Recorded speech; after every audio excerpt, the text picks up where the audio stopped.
"I'm not staying in a marriage with a predator," my wife said, then handed me divorce papers and a restraining order, all based on her sister's lies. I stood there frozen. My wife Andrea and I have been married for 3 years, together for 6. We bought our house 2 years ago, and honestly, life has been pretty good. Until her sister Stacy moved in temporarily 8 months ago. Stacy is 23 and has always been the family baby. She was sickly as a kid, multiple hospitalizations, almost died from pneumonia when she was 7, chronic health issues. Her whole family treats her like she's made of glass. Stacy moved in because she needed time to figure things out after dropping out of college. At first, I didn't mind. Family helps family, right? But 8 months later, she shows no signs of leaving. No job applications, no apartment hunting, no timeline. But here's what's been eating at me. Stacy has made our house HER house. She's redecorated the guest room completely. She has friends over constantly. She eats our food, uses our Netflix, treats me like the unwelcome guest in my own home. When I work from home, she's loud on the phone in the next room. When I ask for quiet, Andrea tells me to be more understanding of what Stacy's going through. I've tried talking to Andrea about setting a timeline for Stacy to move out. Every conversation ends with me being made to feel like an asshole for not being supportive enough. She's still recovering from her last episode. She needs stability right now. We have the space. But last week, I noticed Stacy doing this weird thing where she'd get really quiet when I walked into a room, then immediately perk up when Andrea appeared.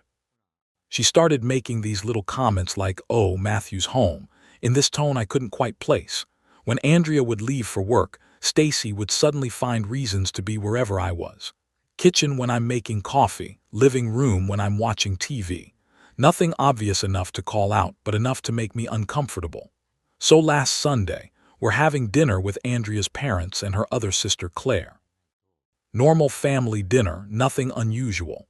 We're talking about Stacy maybe taking some online classes, and I mentioned that it might be good timing for her to look into getting her own place too. That's when Stacy just exploded. She starts crying and says she has something she needs to confess. According to her, I've been pursuing her for months. I've been making inappropriate comments, trying to catch her alone, making her feel uncomfortable. She said she's been trying to protect Andrea from the truth, but she can't live with the guilt anymore. I'm sitting there with my mouth open like a fish. I have never, and I mean never, done anything even remotely like what she described. I tried to interrupt to ask what the hell she was talking about, but her parents immediately jumped to her defense. She had details, specific dates, times, quotes. According to her, I told her she was more attractive than Andrea 2 weeks ago in the kitchen. I allegedly cornered her in the laundry room and told her I'd been thinking about her. I supposedly texted her inappropriate messages that she couldn't show because she deleted them out of shame. The whole table turned on me instantly. Andrea's dad called me a predator. Her mom started crying about how they trusted me with their baby girl. Claire called me disgusting. And Andrea just sat there staring at me like she'd never seen me before. I tried to defend myself, but every word out of my mouth just made me look more guilty. Andrea hasn't spoken to me since. She told me to pack a bag and stay at my parents' house until we figure this out. I've been here for a week now, and every text I send gets ignored. When I called, she said she needed time to process this betrayal. I don't know what to do. My wife of 3 years believes I tried to cheat on her with her mentally unstable sister. Our friends are asking questions. I'm pretty sure her family has already started spreading this story. How do you prove something didn't happen? Edit. Some of you are asking about security cameras. We have a Ring doorbell but nothing inside the house. Kicking myself for that now. Update 1. Posted 2 weeks ago, so much has happened since my last post. The confrontation was just the beginning. The day after that dinner, Andrea came to my parents' house. I thought maybe she'd had time to think, maybe she wanted to hear my side. Instead, she handed me divorce papers and a restraining order petition. I'm not staying in a marriage with a predator, especially one who targeted my own sister. Yes, you heard it right, that's what my wife said right to my face. According to the paperwork, I had been systematically stalking and harassing Stacy for months. The petition included a detailed timeline of alleged incidents, complete with specific dates and locations. It painted a picture of me as this predatory monster who was making Stacy's life hell while manipulating my wife. But here's the thing that made my blood run cold. Some of the incidents she described happened on days when I wasn't even home. I checked my work calendar, my credit card statements, everything. When I pointed this out to Andrea, she just stared at me for a long moment. Then she said, "Maybe Stacy got the dates confused. Trauma affects memory." That's when it hit me. This isn't about evidence. This isn't about truth. This is about Andrea choosing to believe her sister over her husband. Facts be damned. After Andrea left, I immediately called a lawyer. His name is David, and he's seen cases like this before. First thing he told me, document everything. Every text, every call, every interaction. These accusations can destroy your life even if they're false. He also told me something that changed my perspective entirely. In situations like this, the accuser often shows a pattern of manipulation in other areas of their life. Start looking at the bigger picture. So I did. I started thinking about Stacy's history, really thinking about it for the first time. She's 23 and has never held a job for more than 2 months. Every time she quits or gets fired, there's a story. Sexual harassment from a manager, 3 different jobs. Bullying from coworkers, 2 jobs. Discriminatory treatment because of her health conditions, 4 jobs. Somehow, she's always the victim and someone else is always the predator. She's dropped out of college 3 times. Each time it was because of some traumatic incident, a professor who targeted her, a roommate who made her feel unsafe, a dean who didn't understand her disabilities. Her parents have paid over $80,000 in tuition for degrees she'll never finish. She's burned through friend groups the same way.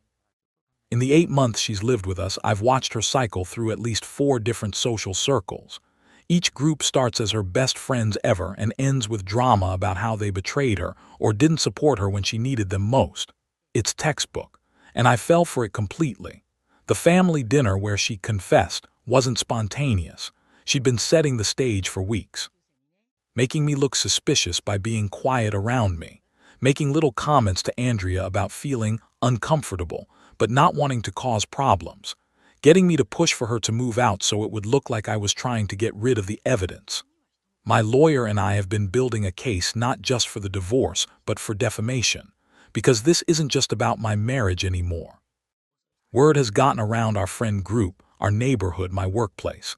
I've had to have awkward conversations with my boss about why I'm suddenly dealing with personal legal issues. Some of Andrea's friends have blocked me on social media. My reputation is being destroyed. But here's what really gets me. Andrea knows her sister's history. She's bylaid Stacy out of every single crisis I just described. She's made excuses for her, covered for her, enabled her for years. But when it comes to choosing between her sister's word and her husband's character, she chose her sister without hesitation. That tells me everything I need to know about my marriage. I've tried calling Andrea twice. Both times, she let it go to voicemail. I've sent 3 texts asking if we can talk like adults. Radio silence. But according to my friend Josh, she's been posting cryptic shit on Facebook about discovering who people really are and supporting survivors. Survivors. Of what? My imaginary harassment campaign. Meanwhile, Stacy has apparently moved into our master bedroom. Yeah, you read that right. She's posting Instagram stories from what is clearly my bedroom. Pictures of her cozy new space and gratitude posts about family who believe you when you speak your truth. She's not just living in my house anymore. She's taking over my life. But I'm done being the victim here. David has a plan, and it's not just about defending myself. We're going on the offense. See, here's what Stacy didn't count on. I actually know her patterns now, and patterns can be proven. We're subpoenaing her employment records, her academic records, her social media history. We're interviewing her former friends, former roommates, former coworkers.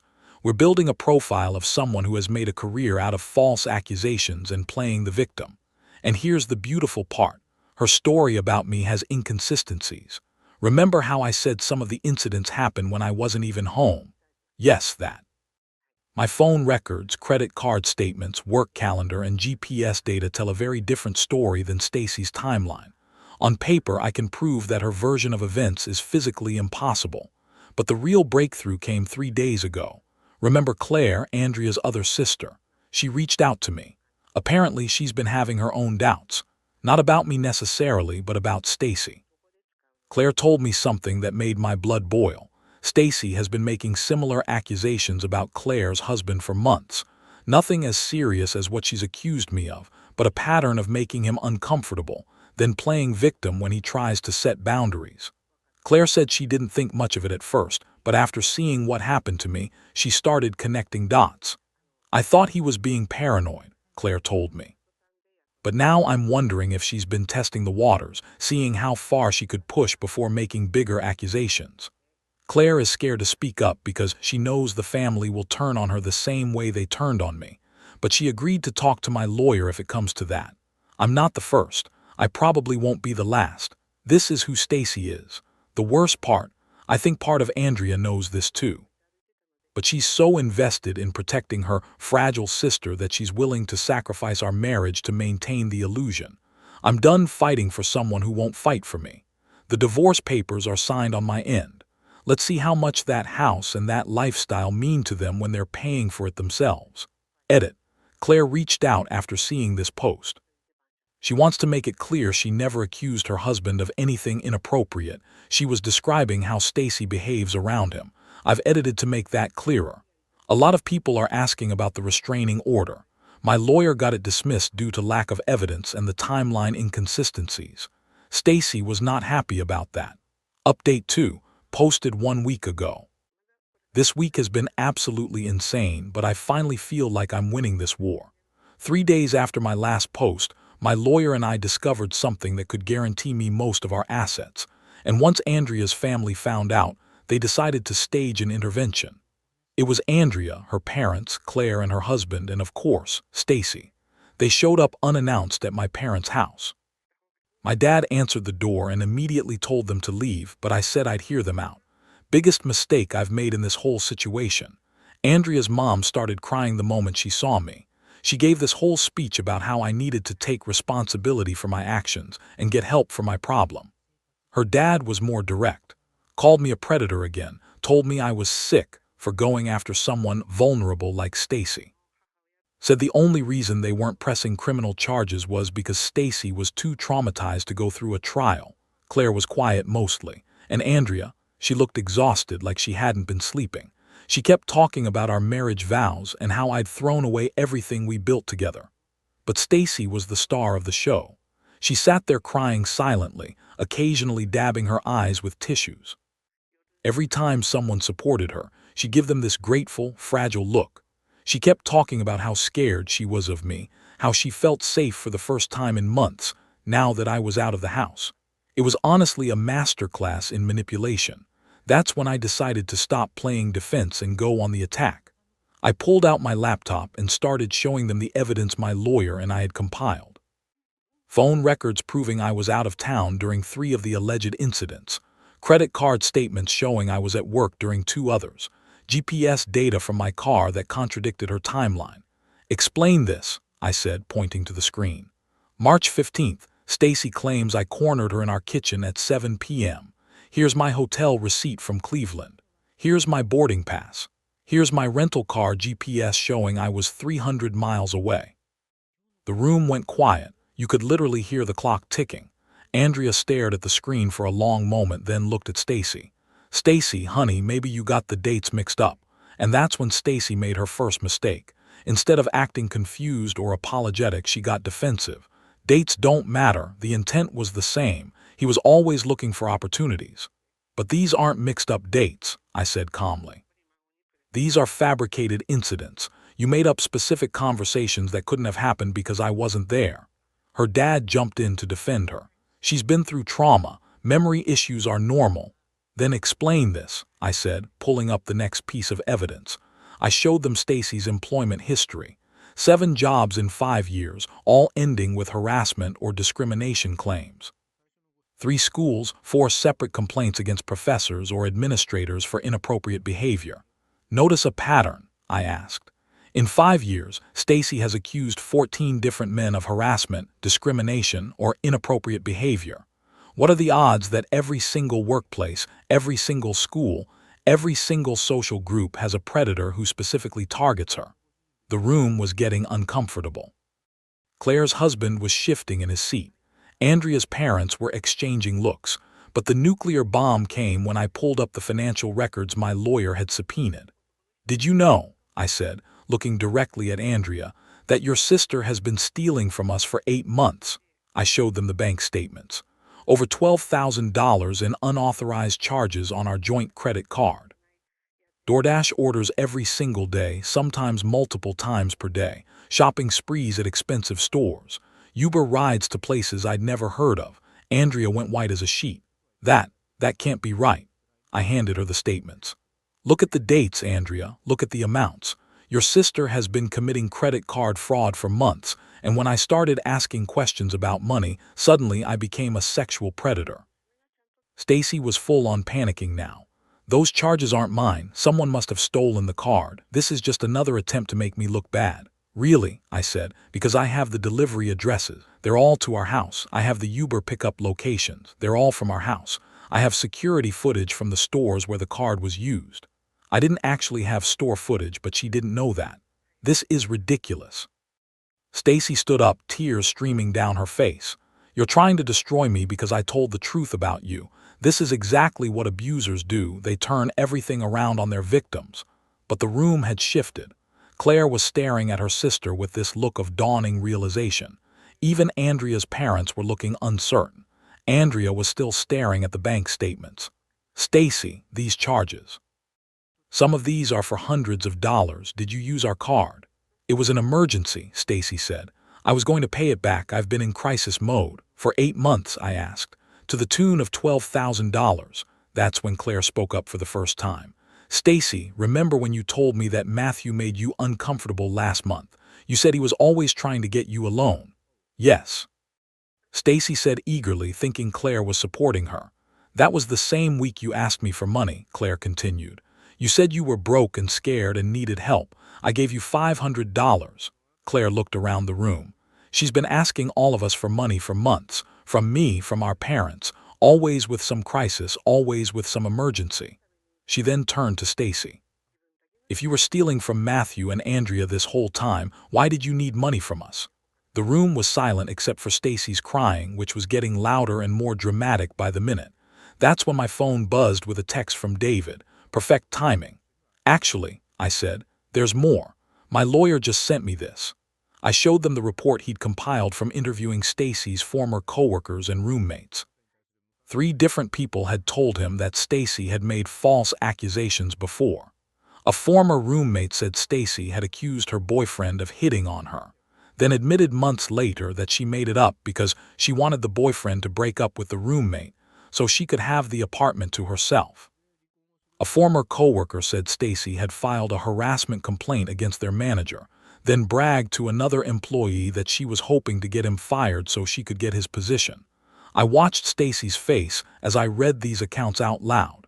She went from crying to angry to scared to angry again. Stacy lost her shit completely at that point. Started screaming about how everyone was abandoning her, how nobody cared about her trauma, how I was a master manipulator who had turned her whole family against her. But nobody was buying it anymore.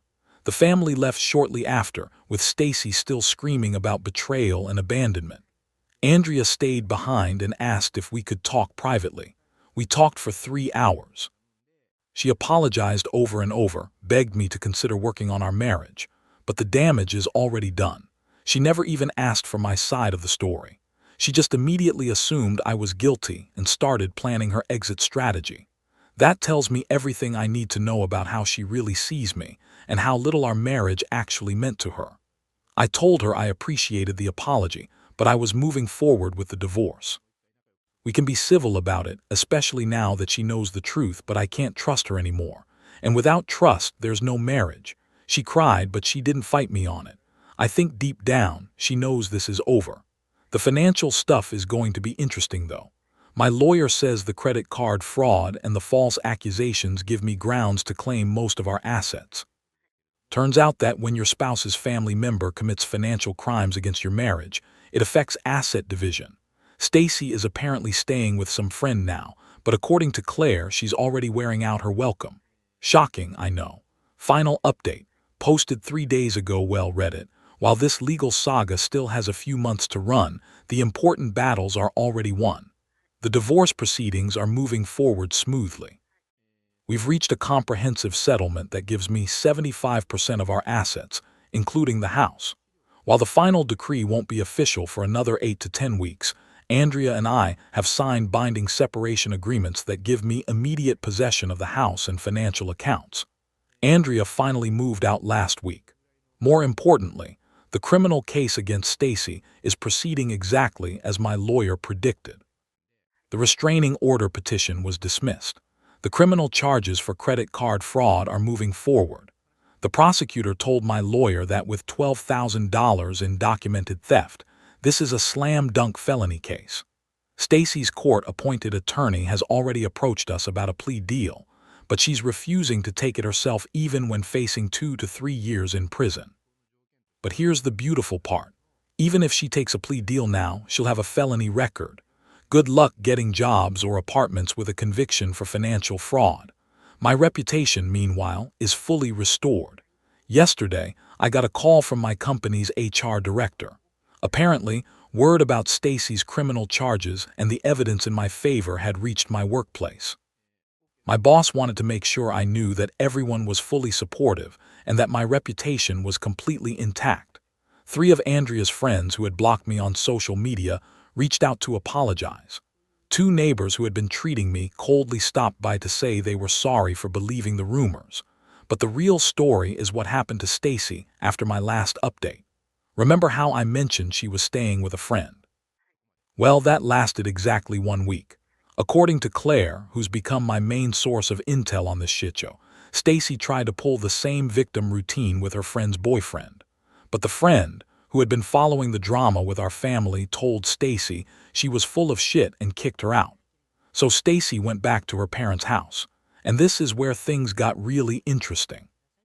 Her parents, who had been enabling her behavior for years, apparently decided they were done. Her dad sat her down and gave her an ultimatum: get a job within 2 weeks and start paying rent or find somewhere else to live. Stacy's response: she accused her own father of making inappropriate comments about her appearance. This was apparently the final straw. Her mom told Stacy that she was sick, that she needed professional help, and that she couldn't keep living in their house if she was going to make accusations against family members. Her family has completely cut her off. She's staying with some online friend now, but that probably won't last long either. Andrea and me had one final conversation before she moved out. She asked me again if there was any chance of reconciliation, and I told her no. She said she understood, but she wanted me to know that she'd learned a lot about herself through this process. She admitted that she'd always known, deep down, that Stacy had problems, but she felt guilty about her sister's childhood health issues and had convinced herself that protecting Stacy was her responsibility. She said she realized she'd been enabling destructive behavior for years, not just with me, but in all of Stacy's relationships. As for the rest of Andrea's family, it's been mixed. Her parents sent me a letter apologizing for how they treated me during the intervention. They said they were embarrassed about their behavior and hoped I could forgive them someday. I appreciated the gesture, even though I don't think I would ever want to talk to them ever again. I'm doing well. Really well, actually. I'm staying in my house now, and I've been fixing it up the way I always wanted to. I'm building a new life now, and it's a good one. It took almost a year of hell to get here, but I made it. Don't try to make me feel guilty for not being some 1950s housewife. She snapped after I asked her to help while I was burning with fever. So I stopped being her housekeeper and watched her system collapse. This is probably going to get buried, but I need someone to tell me if I'm going crazy or if this is as messed up as it feels right now. So this happened yesterday, and my stomach is still twisted in knots. I've been dating Alyssa for 2 years, and we moved in together 6 months ago when her lease ended. I thought I knew her, but living together has been like discovering I'm dating a completely different person. It started so gradually I didn't even notice. She'd leave her coffee mug in the sink, just for a few minutes that turned into all day, then all week until the coffee residue looked like archaeological evidence. Her clothes would sit in the dryer until they wrinkled beyond salvation, so I'd move them because I needed to do my own laundry. Hair clogged our shower drain every single week like clockwork, long blonde strands that formed these gross nests I'd have to fish out with a coat hanger while trying not to gag. The bathroom counter became her personal makeup explosion zone. Foundation smears on the mirror, mascara tubes rolling around, cotton balls scattered like confetti. I'd clean it every morning just so I could see myself in the mirror to shave. I figured she was just adjusting to living together, you know. Different people have different standards. So I picked up the slack and told myself it was temporary, that we'd find our rhythm. But then it got worse. Way freaking worse. Last month I realized with this sinking dread that I was doing literally everything.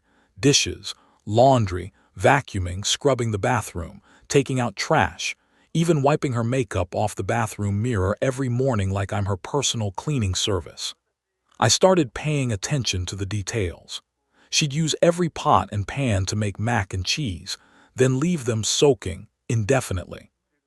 Her idea of cleaning the bathroom was using my towel to wipe up her makeup spills. She'd eat the last of something and put the empty container back in the fridge like some kind of cruel joke. The breaking point was when our landlord did a surprise inspection, and I had to frantically clean for 2 hours before he arrived, because I was mortified at what he'd see. Alyssa was at brunch, posting Instagram stories about mimosas while I scrubbed her foundation stains off the bathroom wall. When I brought it up, she just shrugged and said I was being dramatic, and that it's not that bad. But my body was telling a different story.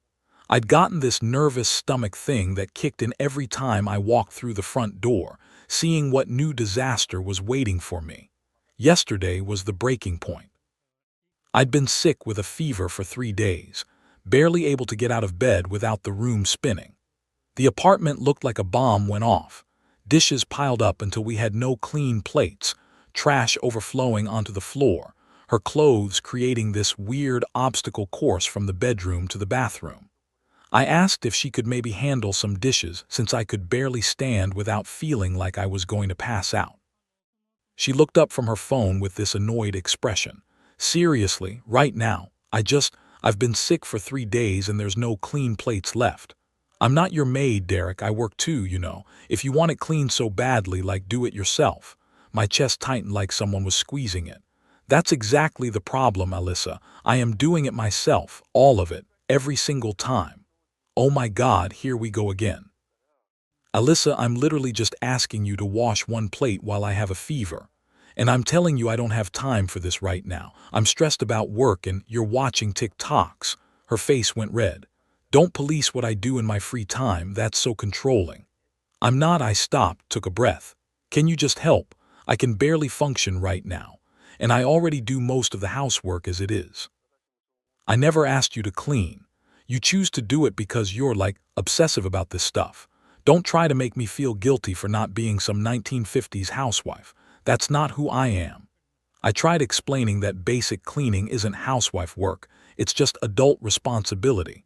She rolled her eyes so hard I thought they might fall out and said I was being controlling and trying to fundamentally change who she is. The worst part. She then ordered $40 worth of Thai food on MY credit card because hers was being weird again, and left the containers on the coffee table when she went to bed. Not even in the fridge. Just sitting there with the curry congealing into orange sludge. I ended up cleaning everything at midnight while running a 102 fever because I couldn't stand waking up to that mess. Plus the smell was starting to attract fruit flies. I stood there in our kitchen at midnight, sweating through my pajamas, washing her Thai food containers and wondering how the hell my life had come to this. 2 years ago, I was an independent adult with my own clean apartment. Now I was a sick person cleaning up after someone who couldn't be bothered to throw away her own takeout.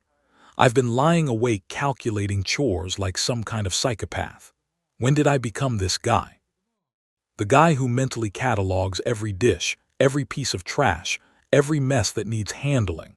My chest feels tight constantly, and I've barely eaten in 2 days because my stomach churns every time I think about going home to see what's waiting for me.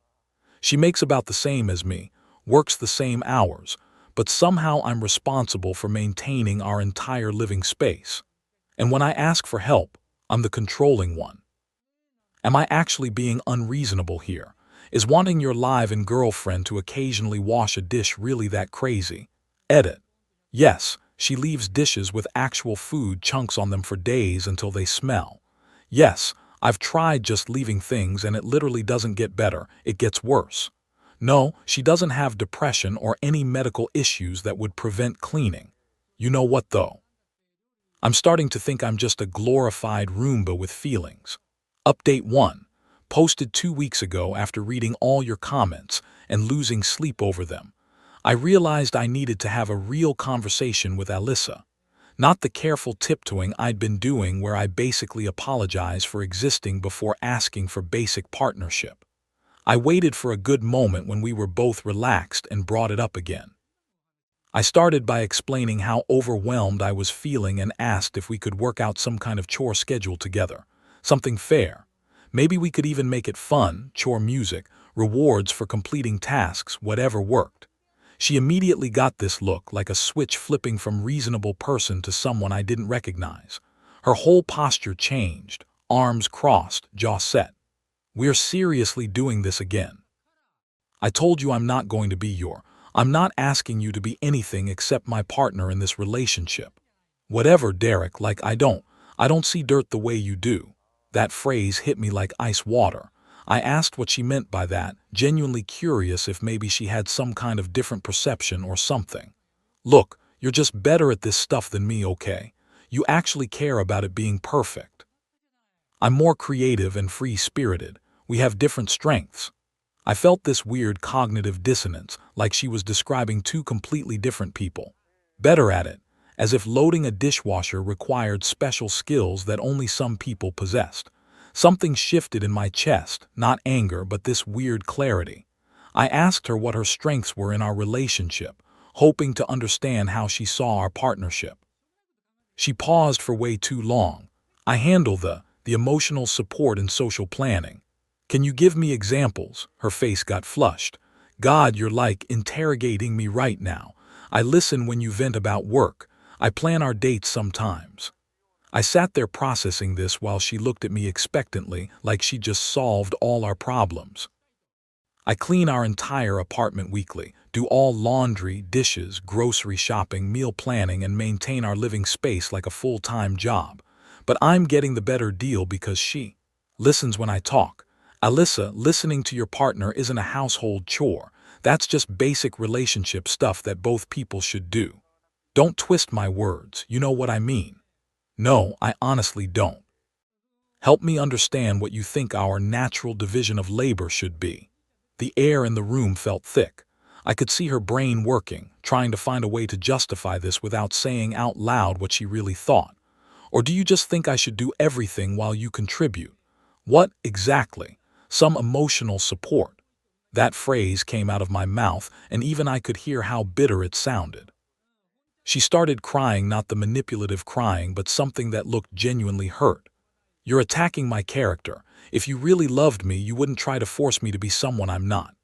Then she said something that caught me off guard. I grew up in a house where my mom did everything, like everything. My dad would come home and just exist. Mom cooked, cleaned, managed our schedules, paid bills. I thought that's just how it worked. For a second I felt bad for her, but then she kept going. But you're different than my dad. You actually care about this stuff, so I figured we'd just figure it out naturally. And there it was. The trump card she always plays when backed into a corner, now with added family trauma. I'm not allowed to want change because that means I don't love her as she is. But as she is, apparently means exactly like her father. The conversation completely derailed from there. She kept saying I was changing the rules of our relationship, as if the rule was that I'd be her personal cleaning service forever and just be grateful for the privilege. I've been feeling physically sick since this conversation. My body is rejecting this situation before my mind can even catch up. I'm exhausted all the time, but I can't sleep because I'm lying there mentally calculating everything I need to clean the next day. But here's what really got to me. Yesterday, I came home from a brutal day at work to find her on the couch binge watching The Office. The breakfast dishes I'd specifically asked her to handle were still sitting there from 8 a.m. When I asked about them, she said she totally forgot and would get to them after this episode. At 11 p.m., they were still there. I did them while she went to bed without saying goodnight. I keep thinking about what she said about her family. I've met her parents. Her mom literally apologized to me for not raising Alyssa to be more domestic. Her dad sat there nodding like that was a reasonable thing to say. I remember feeling uncomfortable, but now I'm wondering if I was seeing the blueprint for our relationship. Alyssa always talks about how independent and feminist she is, but she's recreated the exact same dynamic she grew up with. Except instead of accepting it like her mom did, I'm supposed to be grateful for the privilege. Edit, someone DM'd me about weaponized incompetence, and now I'm going down a Google rabbit hole that's making way too much sense.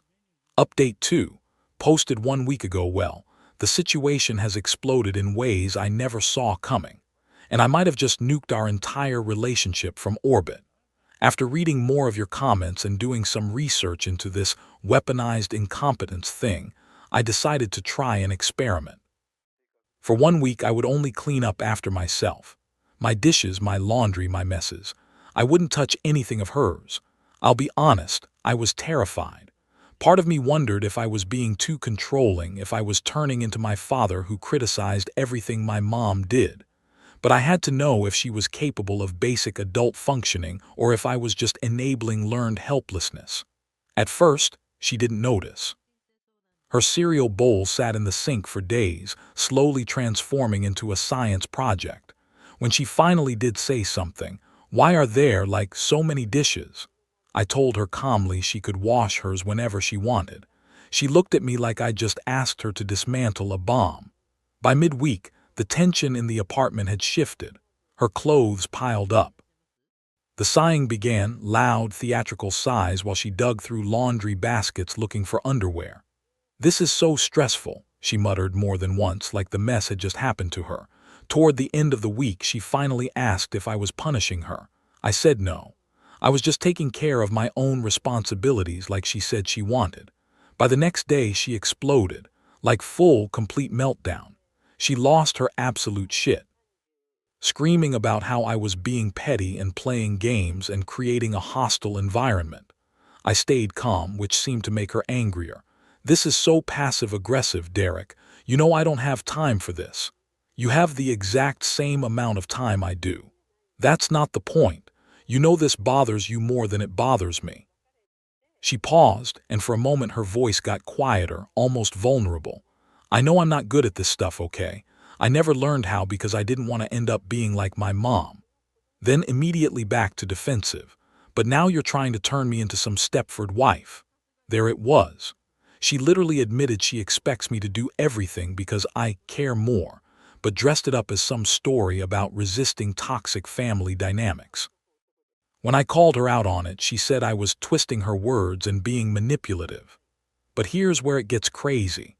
Right in the middle of this fight, my buddy Bryce called. He's been crashing on couches since his roommate situation fell through and his lease is up next month. I've mentioned him before. Solid guy, clean, responsible, actually does his own laundry without being asked. After I hung up, something clicked in my brain like puzzle pieces falling into place. I spent the weekend thinking, and I realized I don't want to live like this anymore. I don't want to be someone's unpaid housekeeper while getting called controlling for asking for basic partnership. I don't want to feel my stomach clench every time I come home. So I did something I probably should have discussed with her first, but honestly, I was done negotiating with someone who thinks negotiation means I shut up and accept whatever she decides. I called Bryce back and offered him our second bedroom. Our lease allows roommates with landlord approval, which I'd already confirmed months ago when we were tight on money. He's moving in this weekend. I haven't told Alyssa yet. I know how this sounds, but here's my thinking. If she wants to live like a college freshman with no responsibilities, she can pay college freshman rent, 1/3 instead of half. Bryce will pay his third, handle his own cleaning, and contribute to common areas like a functioning adult. She'll have two options: start being a partner in this household, or watch how easy it is to live with someone who actually contributes without being asked, begged, or manipulated into it. I'm nervous as hell about her reaction, but I'm also feeling lighter than I have in months.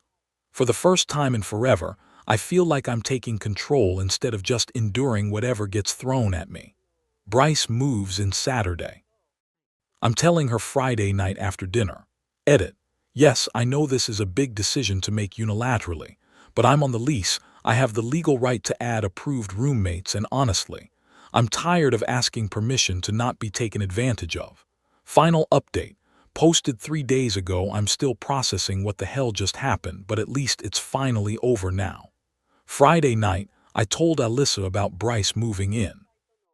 I tried to frame it positively: extra help around the house, lower rent for everyone, more social time with friends. You know, normal roommate benefits. She went absolutely ballistic. You did what? You invited some random guy to live in our space without asking me. What the hell is wrong with you?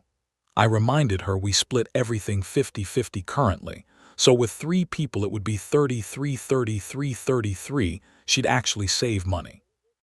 And Bryce isn't random. She's met him multiple times at parties and always said he was cool.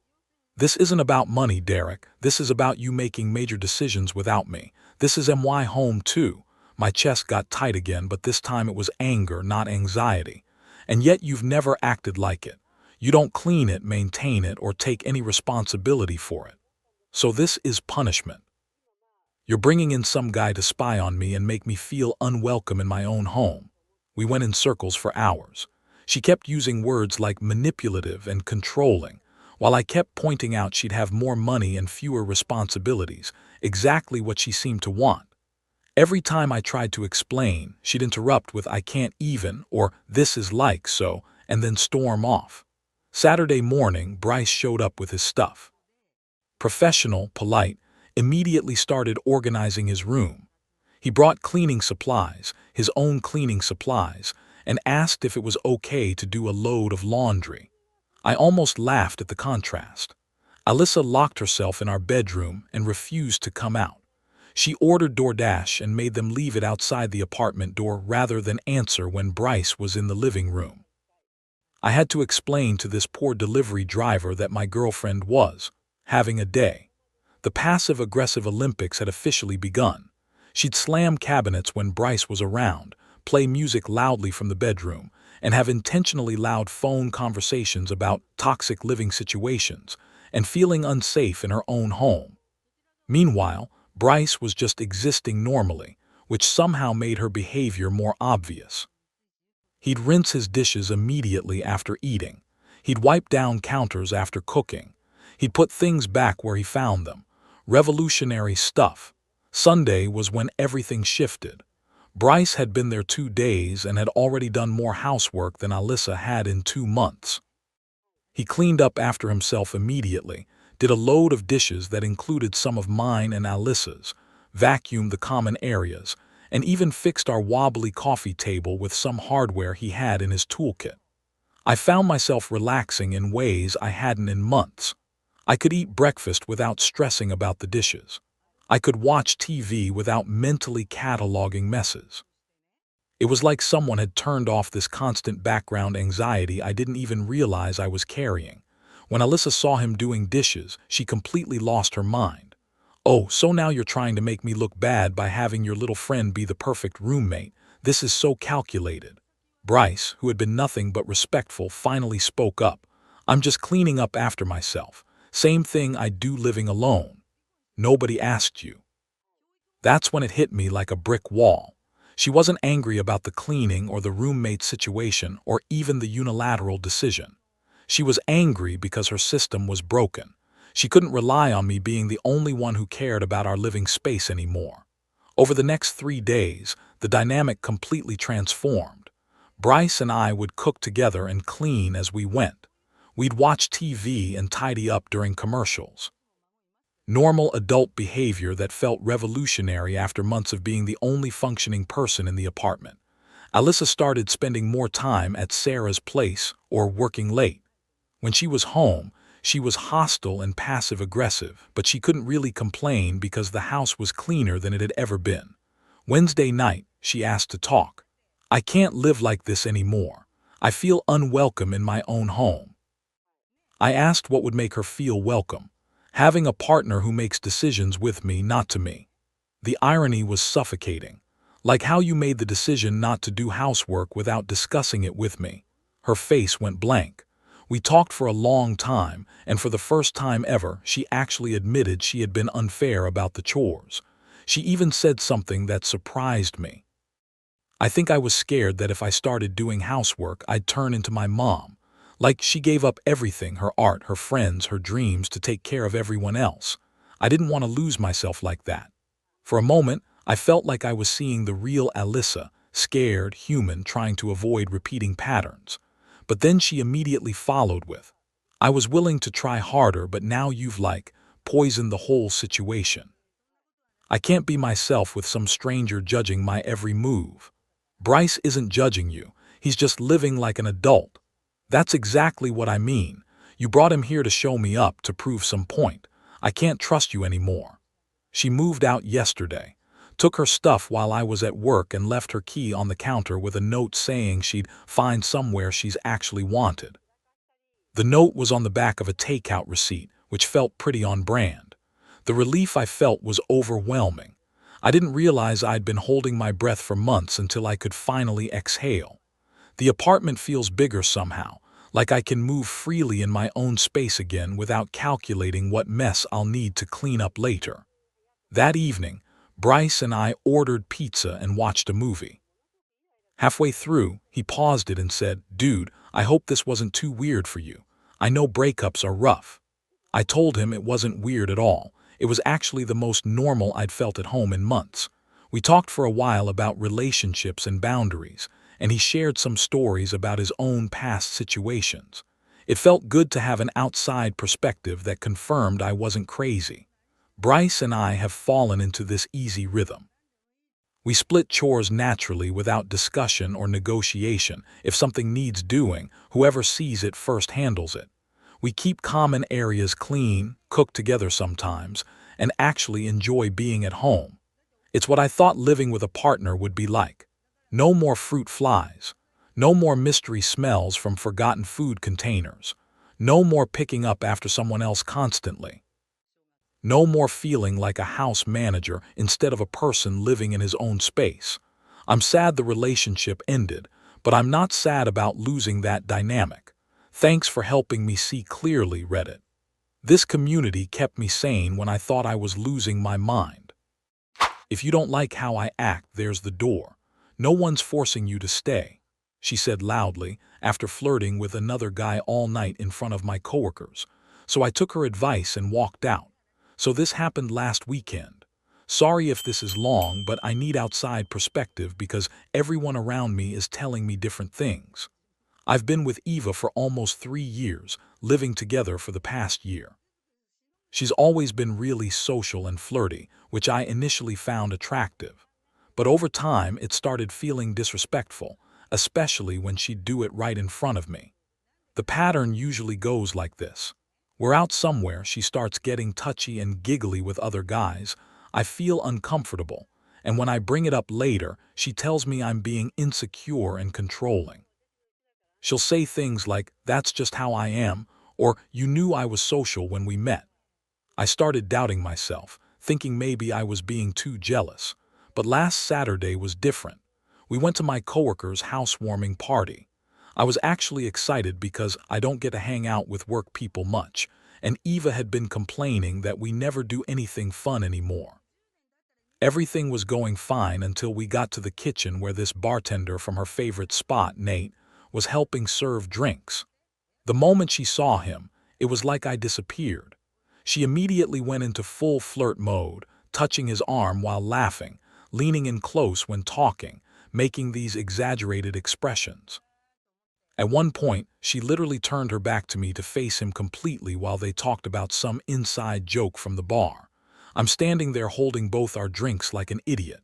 When Nate walked away to help other people, I quietly asked Eva if we could talk outside. I wasn't even mad, just uncomfortable. I said something like, "Hey, I feel a little weird about how touchy you're being with Nate. Could you maybe tone it down a bit?" Her face immediately changed. She got this cold look I'd seen before and said, "Are you seriously going to start this shit here?" Her voice was starting to rise and people were starting to look, so I suggested we go somewhere private to talk. That's when she said the words that changed everything. "You know what, Adam? If you don't like how I act, there's the door. No one's forcing you to stay." She said it loud enough that my coworkers definitely heard. I felt my stomach drop through the floor, not because of the words, but because of how easily she said them. Like throwing away our entire relationship was nothing. I stood there for maybe 10 seconds and she just stared at me with this challenging look, like she was daring me to actually leave. So I did. I walked out without saying another word. Left the party, went home, and started packing. I couldn't stop shaking for hours. The weird thing is, I wasn't even angry. I was relieved. Like someone had finally given me permission to stop pretending this was normal. Eva came home around 2 a.m., probably expecting me to be asleep so we could talk about it tomorrow like always.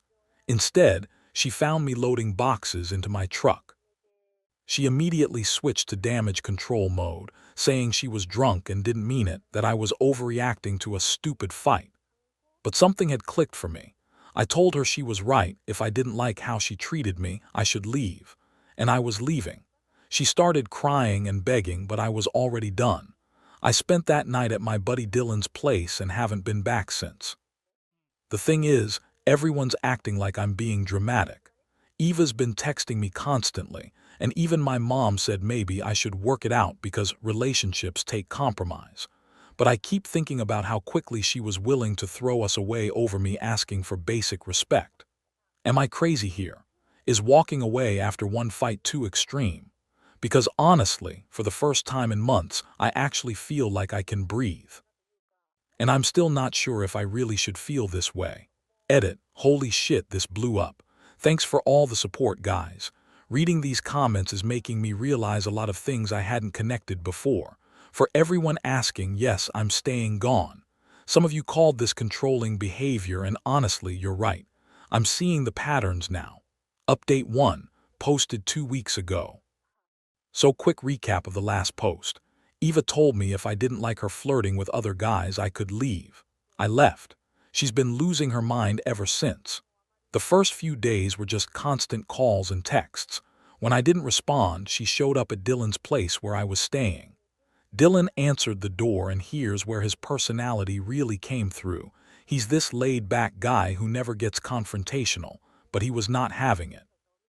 "Listen, sweetheart," Dylan said in his slow Texas drawl, "Adam's not available, and honestly, after what he told me about that party, I wouldn't be either if I were him." Eva started crying on his doorstep, saying she just wanted to apologize and that I was ruining our relationship over nothing. Dylan, who I've never seen be mean to anyone, just deadpan responded, "Ma'am, you literally told him to leave if he didn't like your behavior. He simply took your advice. That's not on him." She tried to push past him into the house. I didn't even understand why she thought that would work. Dylan's a big guy, 64, and built like a linebacker, and he just stood there like a wall. "I'm gonna need you to step back now. This is getting weird." Dylan told me later, "Dude, what the hell did you put up with?" She seemed genuinely shocked that actions have consequences. Like legitimately confused that you actually left. That hit me hard. She was shocked, because she trained me so well that she never thought I'd actually do it. I started thinking about our relationship differently. How many times had she done this? Made me feel like I was overreacting, being too sensitive, asking for too much. I remembered last Christmas when she spent the entire family dinner flirting with my cousin's boyfriend.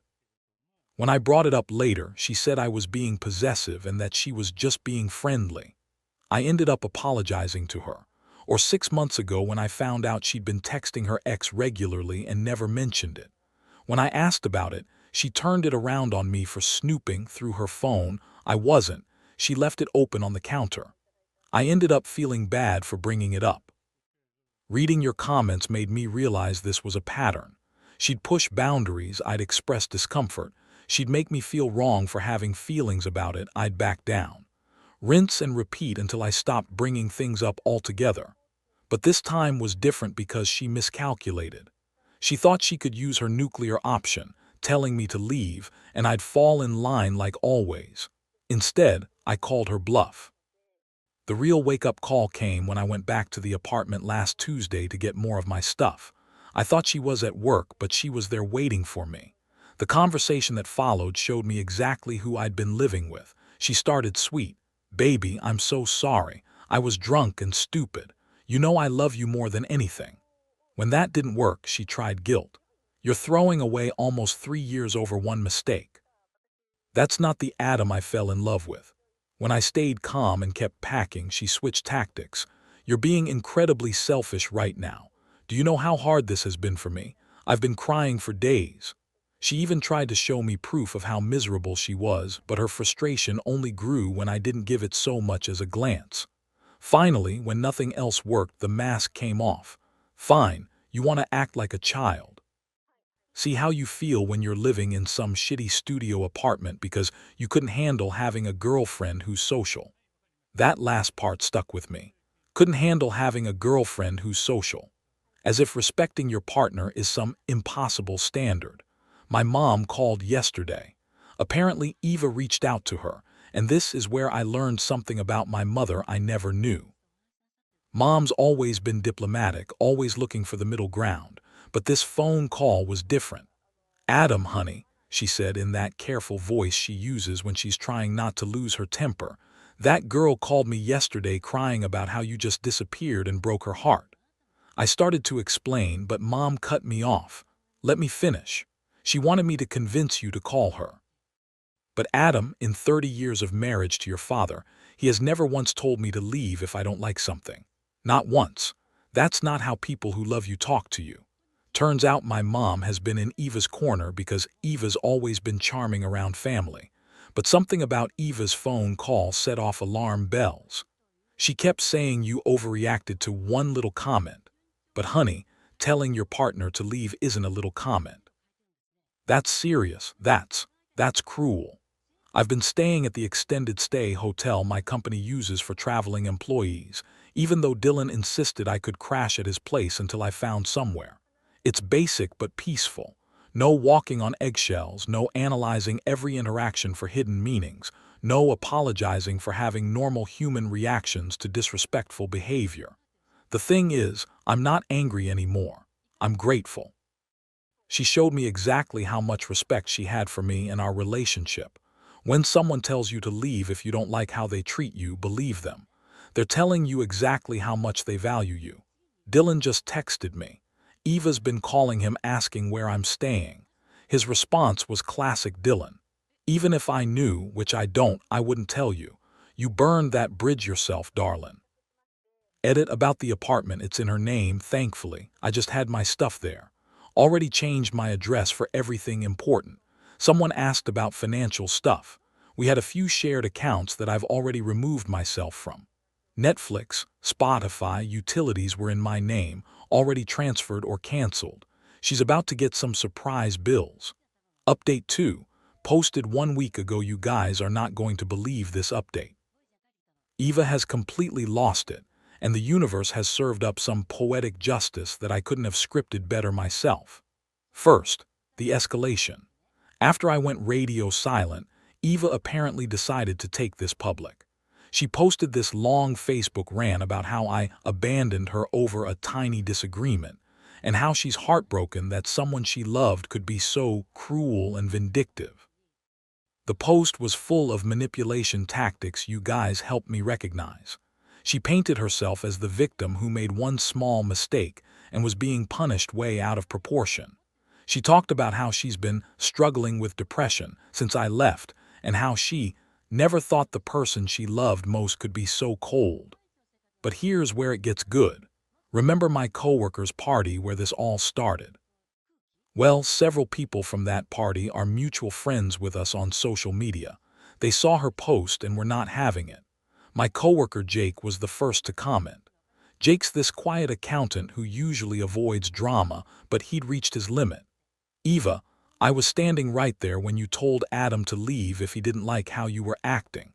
You said it loud enough for half the party to hear. I'm not sure why you're surprised by the outcome.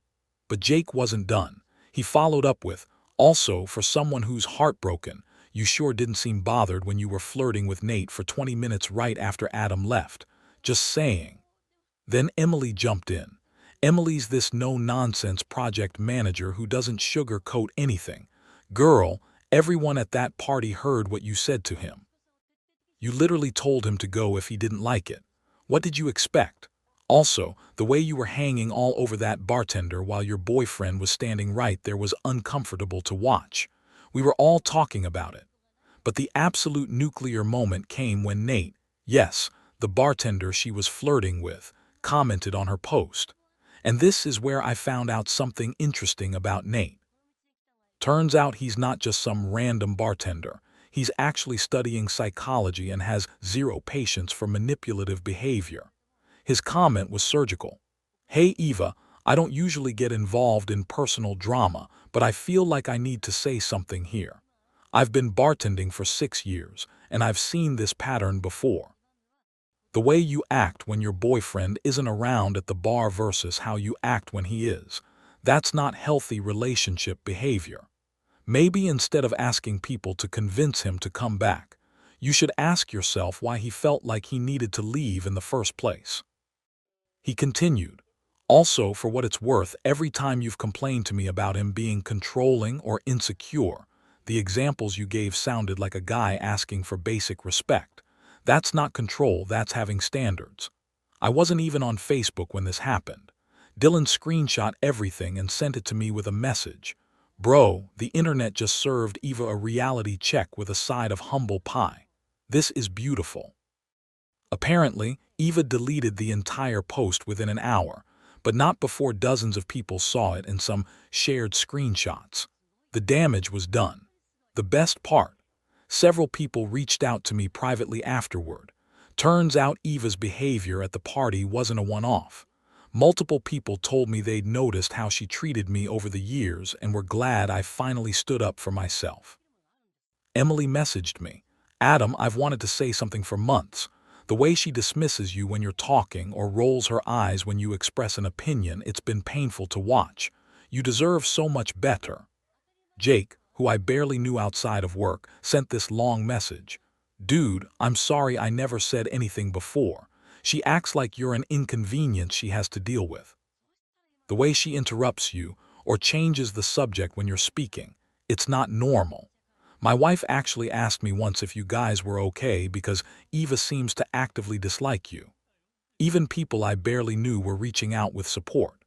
My coworker Lisa, who I maybe talk to twice a year, wrote, I don't know if this helps, but at the Christmas party last year, Eva spent the entire night complaining about you to anyone who would listen. She called you boring and said you were holding her back from having fun. It was really uncomfortable. But wait, it gets better. Remember how I canceled all the utilities that were in my name? Well, Eva's been living without internet for 5 days because she didn't realize I was the one paying for it. Her Netflix got cut off mid-episode of whatever she was binge watching. The electricity got turned off for 2 days before she figured out how to get it transferred to her name. She called Dylan asking for my new number because she needed to discuss practical matters. Dylan's response was perfect. Eva, if you need to discuss bills and utilities, you can email him. But maybe next time don't tell someone to leave if you're not prepared for them to actually do it. She sent this long email about how cutting off utilities was petty and financially abusive, and how I was punishing her for expressing her feelings. The lack of self-awareness is truly stunning. Here's my favorite part of her email. I just wanted to have fun at a party, and now you're trying to ruin my life over it. This is not the man I fell in love with. The Adam I knew would never be so vindictive over one mistake. Have fun at a party. That's how she describes publicly disrespecting me and then telling me to leave if I didn't like it. And apparently, not paying her bills after she told me to leave is vindictive. I didn't respond to the email. I'm done trying to make her understand how her actions affect other people. That's her work to do, not mine. My company extended my stay at the corporate housing, and I'm actually looking at apartments now. Found a nice one-bedroom place that's smaller than what I had with Eva but feels like a palace because I won't be walking on eggshells. The weird thing is, I keep waiting to feel sad or miss her, but it hasn't happened yet. Instead, I feel like I've been holding my breath for 2 years and finally get to exhale. Edit. Several people asked if I ever loved Eva. I did, or I loved who I thought she was. But looking back, I think I was in love with the idea of making it work, not with how she actually treated me. About Nate's comment, apparently Eva had been trash talking me at the bar for months, calling me controlling and insecure. Nate got tired of hearing it, especially since her examples of my controlling behavior were things like asking her not to give her number to random guys. Final update. Posted 3 days ago.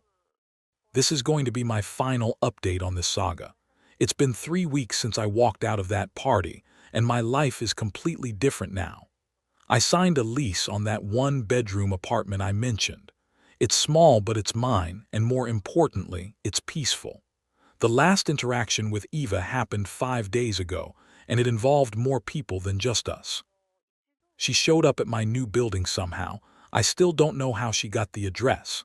The front desk called me, saying there was a woman claiming to be my girlfriend demanding to see me.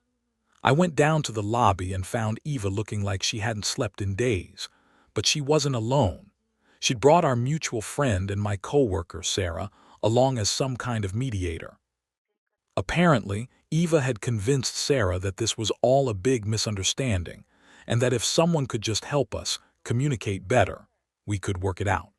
Sarah looked uncomfortable as hell, but Eva immediately started crying right at the moment she saw me and launched into this speech about how she'd learned her lesson and wanted to work on things together. She said she'd been going to therapy, I doubt that, and realized how much she'd taken me for granted. But then Sarah did something that blew my mind. She started really listening to Eva's version of events, and her project manager instincts kicked in. "Wait," Sarah interrupted. "You said Adam got jealous because you were being friendly to someone at a party, but you told me he was controlling and didn't want you to have male friends at all." Eva stumbled. "Well, I mean, it's complicated." "No, it's not," Sarah said, her voice getting that edge it gets in meetings when someone's bullshitting her. "Either he doesn't want you to have male friends or he was uncomfortable with specific behavior at a specific party. Which is it?" That's when Eva made her fatal mistake. She got defensive and snapped. "He embarrassed me in front of everyone by making a scene about nothing." Sarah's eyebrows shot up. "Making a scene? I was there, Eva. He asked to talk to you privately. You're the one who started yelling at him in front of everyone." I watched Eva realize she just contradicted her own story to someone who witnessed the actual events. Sarah turned to me with this look of dawning understanding. "Jesus, Adam. She really did a number on you, didn't she?" For a split second, I almost felt bad for Eva. But then she said something that reminded me exactly why I left. "I know I made mistakes, Adam, but you have to admit you overreacted. Walking away without even trying to fix things was really hurtful. A real partner would have fought for the relationship." Even in her apology, she was making me the villain for having boundaries. Sarah's jaw actually dropped. "Are you seriously blaming him for leaving after you told him to leave?" "Eva, what the hell is wrong with you?" Apparently, Eva didn't have a good answer for that. I told them both calmly that we were done and asked Eva to leave. She started getting loud, asking how I could throw away our love over one stupid fight. The security guard started walking over and Sarah grabbed Eva's arm. "We're leaving. Now. This is embarrassing." As they walked away, I heard Sarah say to Eva, "I cannot believe you dragged me into this. You lied to me about what happened." I haven't heard from Eva since, but Dylan told me she's been posting cryptic Instagram stories about fake people and learning who really cares about you. She's also been trying to get back into her old friend group, but several people have distanced themselves after witnessing her social media meltdown and hearing the real story. The financial reality is hitting her too. Turns out she'd been relying on my contributions more than I realized. Without my half of the rent and all the utilities I was covering, she's had to move back in with her parents. Dylan heard this through mutual friends who said she's been complaining about being financially abandoned. Ever since she left my life for good, my health has completely turned around. I'm sleeping through the night again. My stomach problems disappeared.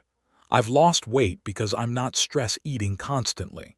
My mom has been incredible through all this. She called me after Eva tried to contact her again last week. Honey, that girl called me crying, asking me to convince you to take her back. But you know what? I told her that if my son felt he needed to leave, then she should ask herself why, instead of asking everyone else to fix it for her. Apparently, my mom had been watching Eva's behavior more closely than I realized.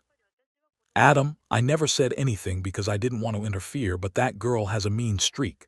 I'm proud of you for standing up for yourself. I've started dating again. Nothing serious, just casual coffee dates and dinners. The difference is night and day.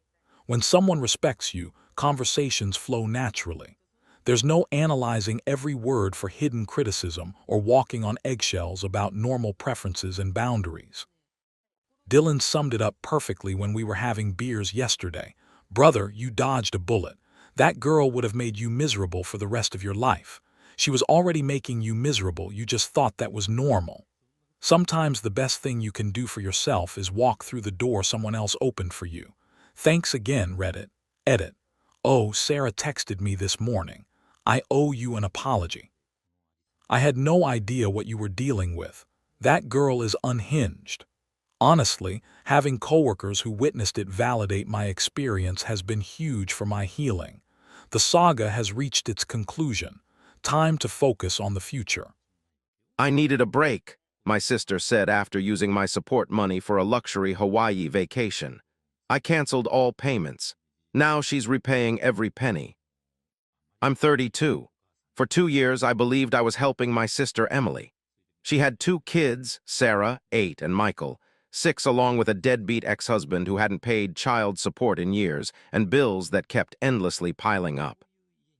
Every month without fail, I would send her money, sometimes up to $2,000, thinking I was supporting her and my niece and nephew, believing she was genuinely struggling to keep her family afloat. But I was wrong. Deeply, devastatingly wrong. I was being played like a fiddle, and it wasn't until one fateful family dinner when I discovered the truth about her.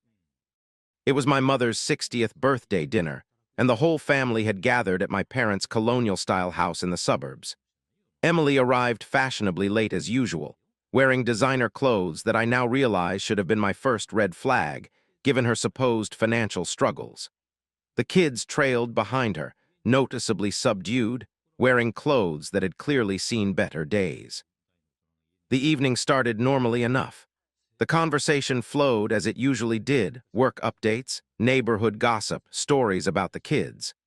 My father dominated the conversation as usual, talking about his golf game, while my mother fussed over everyone's plates, making sure we all had enough to eat. Then, almost casually, Emily brought up Hawaii. At first, I thought she was just daydreaming, talking about a place she hoped to visit someday. But as she continued speaking, my blood ran cold. She wasn't talking about a future trip. She was describing a vacation she had already taken, a luxury getaway that had apparently happened just 2 months prior. I sat there, fork frozen halfway to my mouth, as she elaborately detailed her stay at the Four Seasons Resort in Maui. She gushed about the private beach access, the all-inclusive package, and a spa experience that she claimed had completely transformed her. She showed pictures on her phone, Emily in a designer bikini, lounging by an infinity pool, sipping colorful cocktails at sunset, taking yoga classes on the beach. I felt like I was in some sort of twisted alternate reality.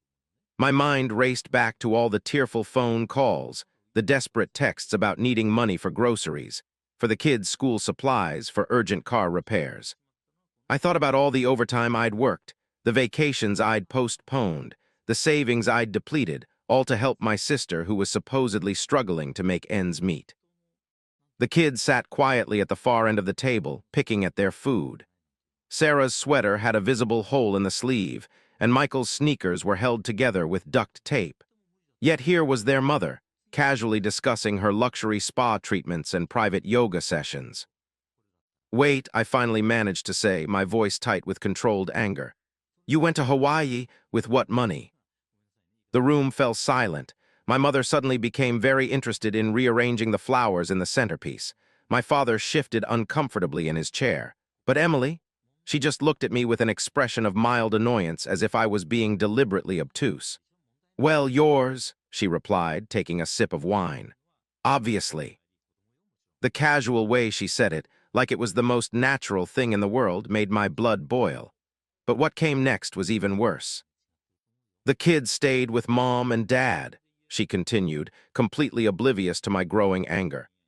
"They had a great time, didn't you guys?" She directed this last part to Sarah and Michael, who just nodded silently, not meeting anyone's eyes. "Are you serious?" I asked, my voice barely above a whisper. "You used the money I sent for the kids, money I worked overtime to give you for a luxury vacation." Emily rolled her eyes dramatically, setting down her wine glass with a little more force than necessary. "Oh my God, Tom, relax. The kids are fine. They had fun with Mom and Dad. I needed a break. Do you have any idea how hard it is being a single mother?" I glanced again at my niece and nephew, their shabby clothes a stark contrast to their mother's manicured appearance. Everything suddenly clicked into place. The new designer handbag she'd been carrying, the highlights in her hair, the fresh manicure. All while her children wore second-hand clothes and shoes held together with tape. "You used the money I sent you for the kids to go on vacation," I repeated, still struggling to process this betrayal. "Money that was supposed to be for their food, their clothes, their school supplies."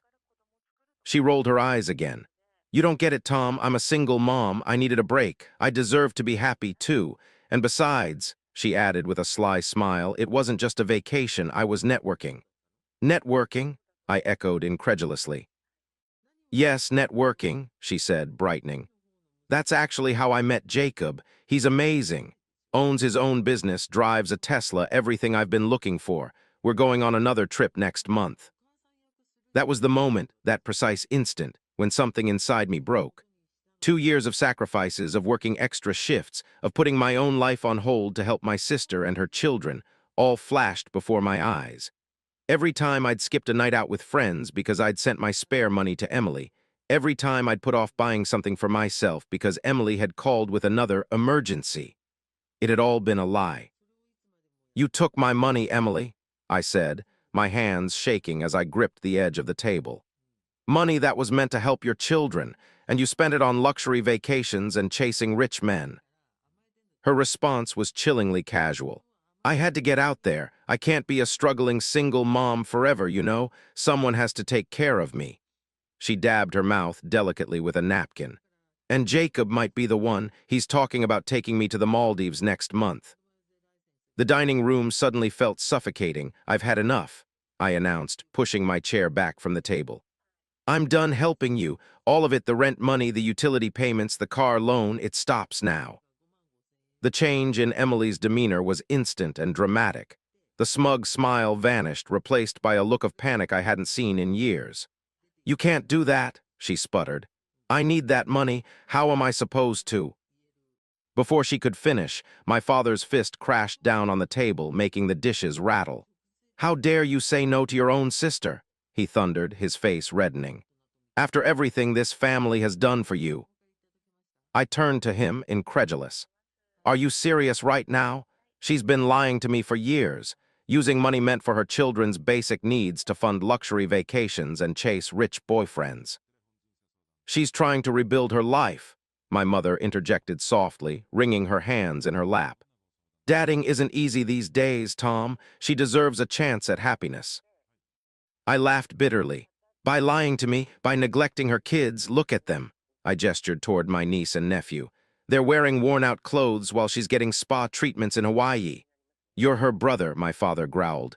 "You're supposed to help family." "And I did help," I shot back, my voice rising. "I helped for 2 years. I worked overtime, I drained my savings, I put my own life on hold, all because I thought I was helping my sister and her children survive. But I wasn't helping them at all. I was funding her lifestyle while her kids went without. Emily's face had turned ugly with rage. "You're just jealous," she spat. "Jealous that I'm finally finding happiness while you're stuck in your sad little life." That was the final straw. I stood up, my chair scraping loudly against the hardwood floor. "I'm done," I announced. "And I mean done. I'm canceling every payment, every transfer, everything. Figure out your own way to fund your luxury lifestyle." The room erupted into chaos. My mother burst into tears, begging me not to do this to my sister. My father started cursing, calling me every name in the book. Emily jumped up from her chair, screaming about how I was ruining her life. But what broke my heart most was watching Sarah and Michael.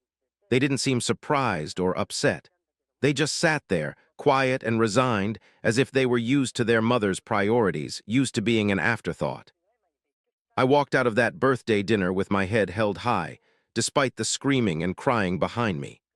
The moment I got home, I opened my banking app and systematically canceled every automatic transfer and payment I'd set up for Emily, rent, utilities, car loan, everything. Update 1. Let me take you back to when this all started, the first time Emily came to me for help. Looking back now, I can see it was all carefully orchestrated manipulation, but at the time I was completely blind to her tactics. I was just a brother who wanted to help his sister in need. If only I'd known then what I know now. One evening, she showed up at my apartment, mascara running down her face, clutching her purse like a lifeline. Sarah and Michael were with her, both looking exhausted and hungry. Emily broke down the moment I opened the door. "My husband cleaned out our bank account," she sobbed, collapsing onto my couch. "He took everything, Tom, every last penny. The rent's due tomorrow, and I don't know what I'm going to do." I later learned this was her standard opening move, showing up unannounced, kids in tow, crying about her ex-husband's latest transgression. It was a calculated performance designed to hit all my weak spots. What kind of brother would turn away his sister and her hungry children? That first night, I ordered pizza for the kids while Emily poured out her story between sobs. Her husband had apparently disappeared again, leaving her with mounting bills and no child support. She showed me her empty bank account on her phone, along with a stack of overdue notices she'd brought with her. The electricity was about to be cut off, she said. The landlord was threatening eviction. "I hate asking for help," she whispered, wiping her eyes. "I've tried everything, Tom. I picked up extra shifts at work. I've been selling things online, but it's just not enough. The kids need new school clothes, and Michael's asthma medication is so expensive." I wrote her a check that night for $2,000.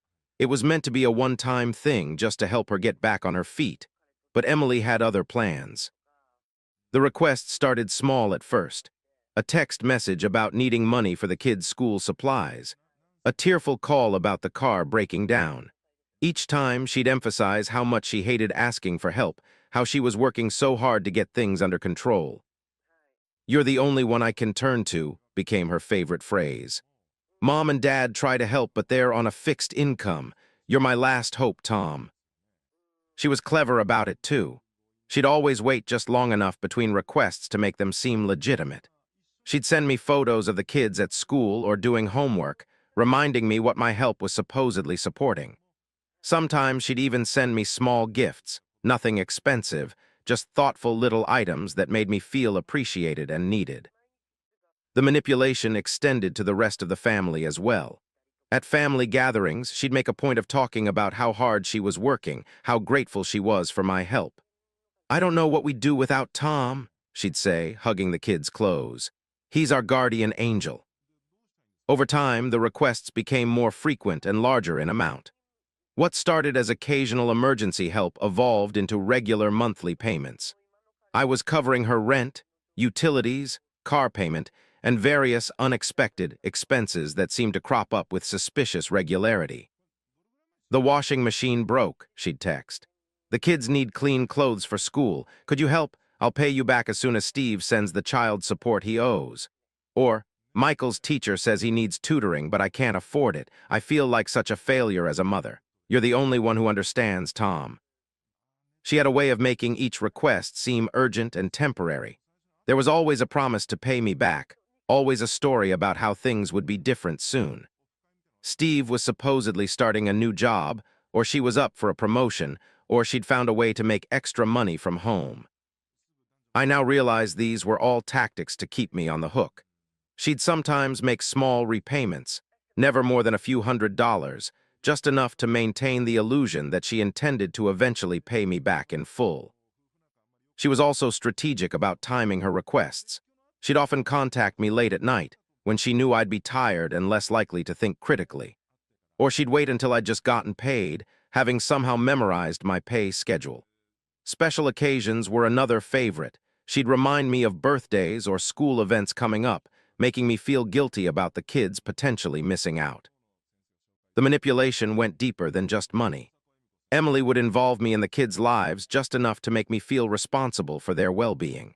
She'd ask my advice about their education, invite me to their school events, make me feel like a crucial part of their support system. It was a subtle way of ensuring I couldn't easily say no when she needed money. After all, how could I abandon the children I'd become so invested in? She even manipulated my relationship with our parents. Whenever I'd express doubts about continuing to help her, she'd remind me how proud our parents were of me for stepping up and being there for family. She knew exactly how to use our family's expectations and values against me. The financial drain was gradual but significant. I started dipping into my savings, then putting off my own plans. I delayed buying a new car, postponed my plans for a down payment on a house. I picked up overtime at work, started freelancing on the weekends, all because I believed I was helping my sister and her children survive. "You're so good with money," she'd say, flattering me. "I wish I had your financial sense. That's why I trust you to help me figure all this out." What I didn't realize was that while I was scrimping and saving to help her, she was living a completely different life. The occasional new outfit or salon visit didn't raise red flags. After all, I reasoned, everyone needs to treat themselves sometimes, even when they're struggling. But now I know the truth. While I was working extra hours to send her money for groceries and utilities, she was planning luxury vacations and shopping at high-end stores. While I worried about her making rent, she was getting spa treatments and going on dates with wealthy men. The Hawaii revelation wasn't just about the vacation. It was about the complete betrayal of trust. Every tear she'd shed, every desperate phone call, every promise to pay me back. It was all part of an elaborate con, orchestrated by someone who saw me not as a brother, but as an ATM. Now, when I look at my bank statements, I don't see numbers. I see lessons learned the hard way about trust, family, and the importance of setting boundaries. And while I'll never stop caring about my niece and nephew, I've learned that sometimes the best way to help isn't by giving money, but by refusing to enable destructive behavior. Update 2. I wanted to thank everyone who commented on my last post. Looking back, I can see how naive I was, letting Emily manipulate me for so long. I thought it was over, but things escalated in ways I never expected, taking a dark and disturbing turn that ultimately forced me to take legal action. A few days after the birthday dinner confrontation, my mother showed up unannounced at my apartment. It was around 9 p.m., and she was clutching a bottle of prescription sleeping pills in her trembling hands. Her eyes were red and puffy, her hair disheveled. She'd clearly put effort into looking distraught. "I can't take this anymore, Tom," she said, her voice quivering. "The family is falling apart because of you. Emily might lose her apartment, the kids." She trailed off, dramatically rattling the pill bottle. "Maybe it would be better if I just ended it all." The emotional manipulation was so transparent it made me sick. This was the same tactic they'd used my entire life: guilt, threats, and emotional blackmail. But this time, they'd crossed a line. Using suicide as a manipulation tool was beyond despicable. I snatched the pills from her hands, my anger barely contained. "Get out," I said, my voice low and controlled. "You've gone too far this time, using suicide threats to manipulate me. That's low even for this family." She left in tears, but I knew it wasn't over. The next morning, I received an urgent email from HR requesting a meeting. Someone had sent an anonymous tip claiming I had been embezzling company funds and using company resources for personal gain. The allegations were specific enough that they couldn't be ignored. mentioning exact dates and amounts that coincided with times I'd sent money to Emily. I knew immediately who was behind it. Emily had taken the details of her own fraud and tried to weaponize them against me. Fortunately, I had kept meticulous records of every transaction, every text message where she'd begged for money, every email where she'd promised to pay me back. I had documentation proving every penny I'd sent her had come from my own accounts. The HR investigation cleared me completely, but I was furious. They had tried to destroy my career, my reputation, all because I'd stopped enabling Emily's lies. That's when I decided to take legal action. I hired a lawyer and gathered all my evidence.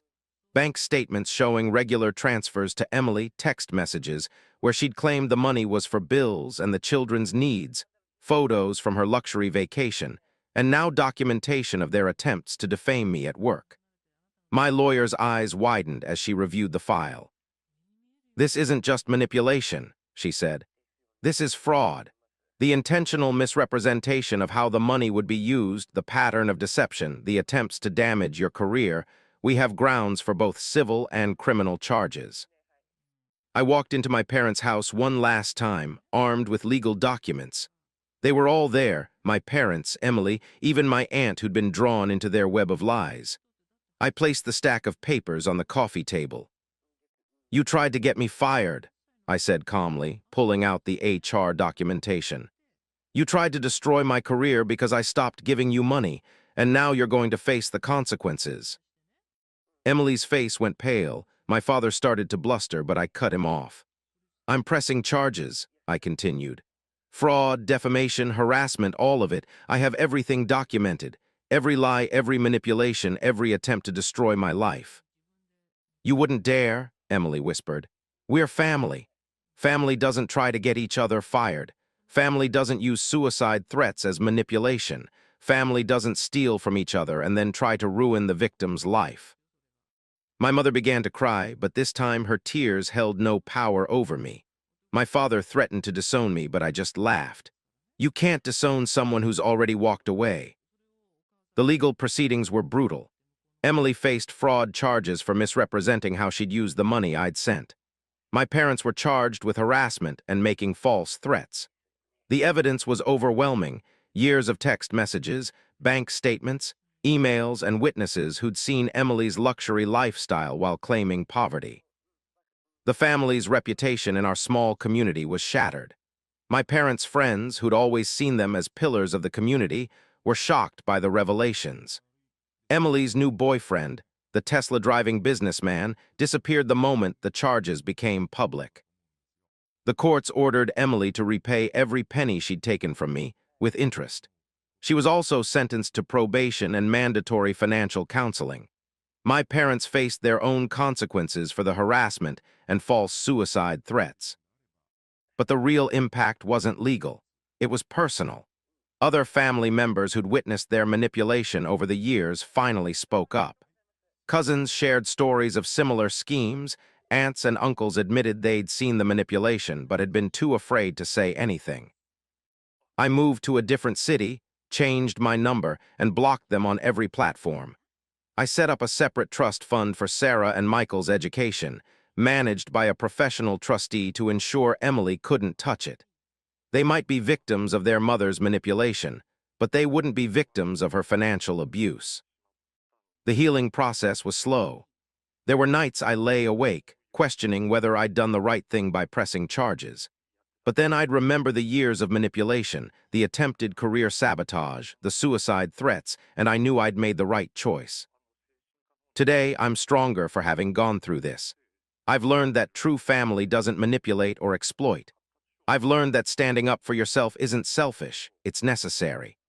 Most importantly, I've learned that sometimes the greatest victory wasn't the legal judgment or the repayment order. It was finally breaking free from their manipulation and choosing to live life on my own terms.